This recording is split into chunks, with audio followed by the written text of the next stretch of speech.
دوستان ما امروز آمدیم قدی لنکورزر خود چکر آمد از پیسه تماس یک لنکورزر رو فهمیدیم انرژی و عشت و معیشت کردیم آمدیم چکر دیگه جایتان خالی دیگه میگه که یک گپ برای رفیق دارم فهمیدی در رفیقایم در رفیقا البته دیگه میگه در زندگی فهمیدی قدی خر رفیقی کنین خواه مگم سعی کنن که رفیقتان خر نشه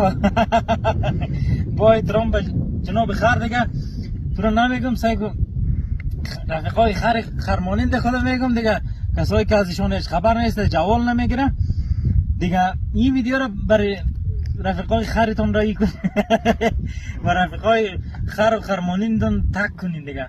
جان هستین دیگه لایک فالو فراموشتان نشه لایک کنین فالو کنین که بخیر 10,000 شیم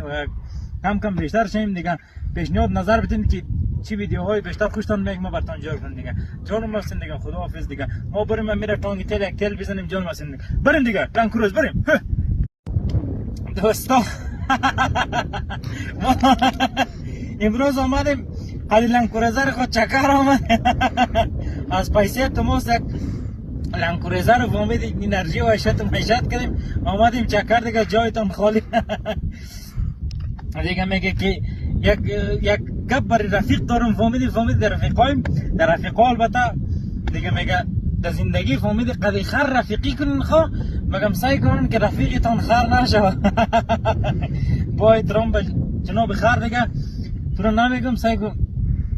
رفیقای خرمانند خود میگم دیگه کسایی که ازشون هیچ خبر نیست جوال نمیگیره